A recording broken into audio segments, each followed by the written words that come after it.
and welcome everyone. What do all of these things have in common? Well, they're all homogeneous mixtures, which we call solutions.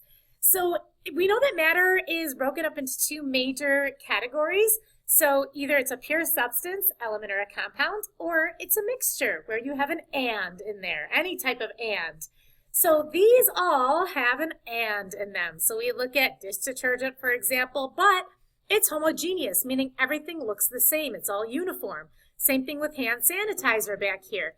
Contact solution, same thing, a whole bunch of things in there, but we know that it's just one phase. And what about some peace tea? Same thing there. A piece of chocolate, like a Hershey's Kiss, again, it's all uniform throughout, even though it's made up of more than one thing. And the one that is tricky usually for people is something like a carbonated water. And people will say, well, okay, so there are a whole bunch of different ways to be able to say how much of a particular solution you have, okay? And one of the ways is we can use something like concentration. We can use something called chi, the mole fraction. We can use mass percent or weight percent.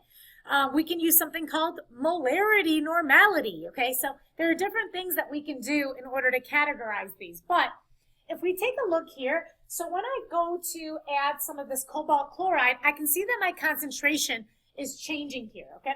And it will eventually reach a point where I cannot add any more and some of the solid will end up on the bottom. We'll get to that in just a little bit.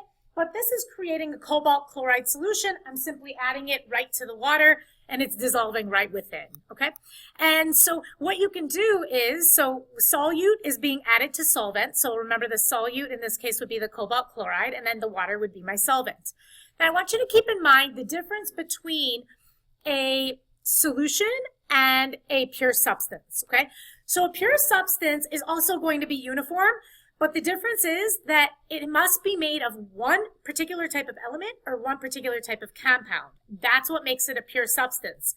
Once you throw in the word and, so if you have salt and water, now it's a mixture, which would make it a solution as long as everything looks the same. Otherwise, it's going to be heterogeneous, okay? So when we say homogeneous mixture, another word for homogeneous mixture is a solution, okay? So those kind of go hand in hand. All right, so we talked about the solute and the solvent, so there are different things that you can calculate. We are saying you can calculate the molarity, specifically moles of solute per liter of solution. You can get the mass percent or the weight percent, where you take the mass over the total, you multiply by 100. You can find the mole fraction, chi, which is just simply moles over total moles, just don't multiply by 100 and now it's a fraction. Or you can find what is called the molality. And the molality is moles of solute over kilograms of solvents, okay? So that's how molality works. All right, so now we're going to do a little bit of some review just to make sure that you remember how we can calculate concentration. So this says that an experiment calls for 2 liters of a 1.5 molar KBr solution. You look in the chem supply room, and so this is what they call the stock solution, okay? You find a solid, a container of just the solid substance, and we want to know how we're going to make it, okay? Here's an example, for example, of a sodium acetate solution. And so what happens is you can open that up and we can see that there's just like the solid powder that's inside of there. And then I can use the solid to be able to make those solutions that I need. I don't want to be wasteful. I want to make sure that I'm making it in the right proportions based on my needs. Now, the nice thing is about these containers is a lot of times what they'll do is they'll give you the formula and they'll also give you the molecular weight right on the formula as well. So I like to use bridges. Big M equals moles over liters is super helpful because I know that molarity, don't forget this, is not really a unit. That's moles per liter of solution, okay? Moles of the solute per liter of the solution. So just keeping that in mind, we know that this is being dissolved in water. So that's what we've taken a solid and we've dissolved it in water to make this 1.5 molar. So this is what we're trying to make. How do we make it? Okay.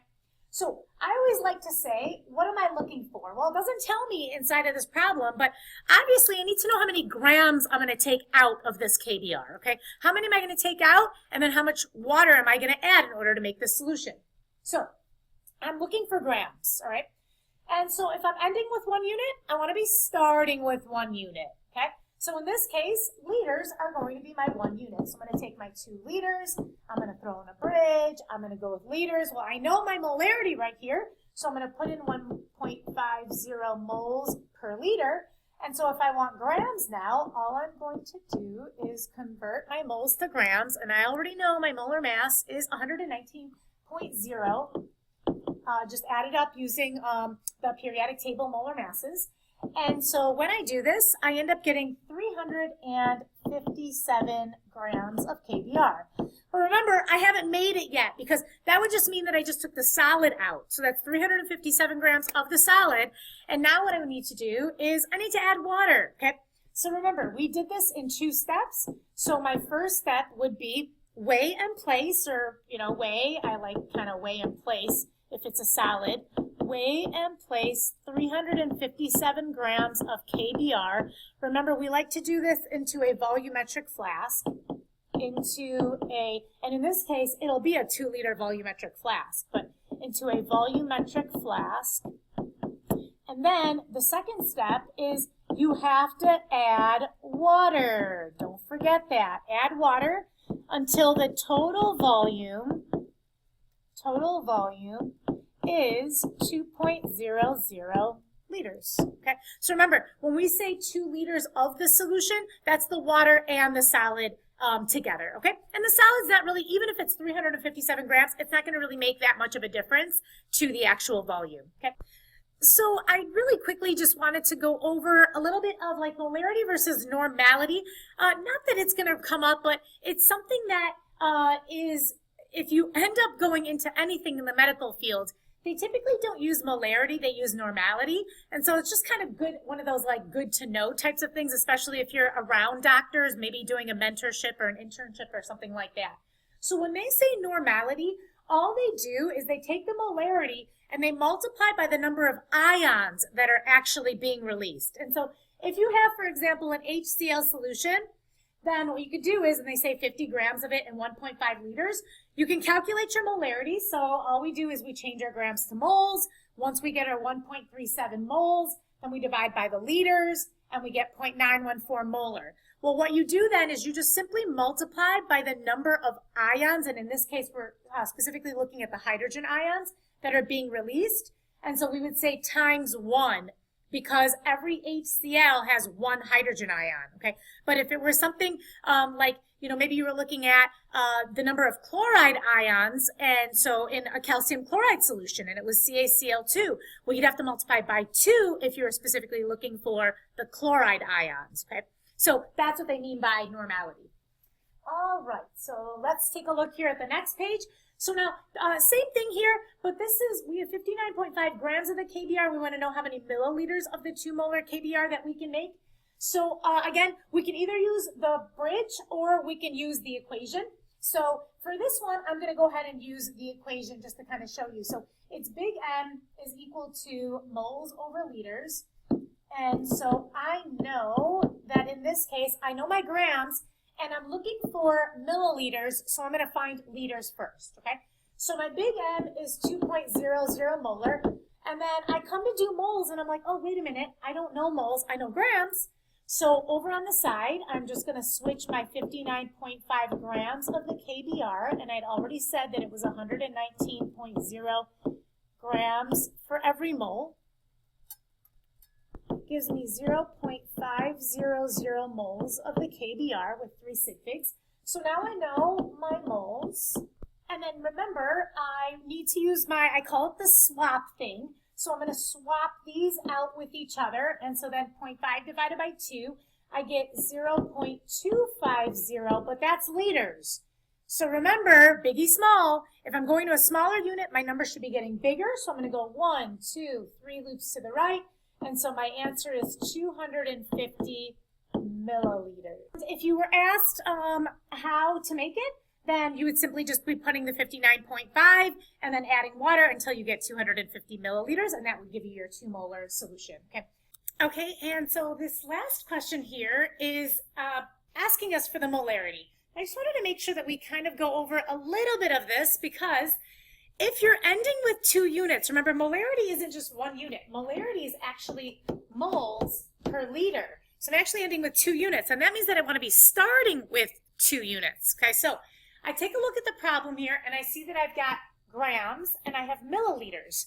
Well, the grams will give me moles, and the milliliters will give me liters. Okay, so all I'm going to do to set this up is I'm going to put my 0.400 grams in my numerator, so that's going to be switched into moles, and then I'm going to put my milliliters, 5.00 milliliters, down here on the bottom. Now remember, we can do this switch right now to liters, so I don't have to do, I can do 1,000 milliliters in my numerator per liter, or all I need to do is just go 1, 2, 3 loops back, that's my new decimal, 0.00500, and now it would be in liters, okay?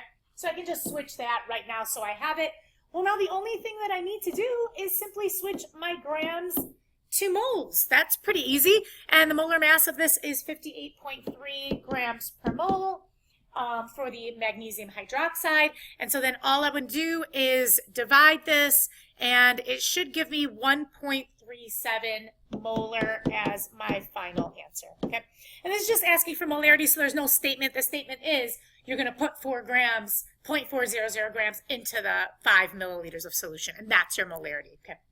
Last thing, dilution. So remember, we had solution and dilution. So if you are making a solution, that's why you're going to use big M equals moles over liter, or the bridges. If it's a dilution, that's when you use M1V1 equals M2V2. Pretty easy. So this last question is asking us, how many milliliters of 2 molar HCl must be added to appropriate amounts of water to make 500 mils of a 0.5 molar HCl solution? Now, I'm going to tell you that normally they wouldn't even say must be added to appropriate amounts. They would ask you how to make it. Okay, how are you supposed to make this? So I know that this is what I'm trying to make, so I like to call that my 2. So this would be my V2, and this would be my M2. That's what I'm trying to make.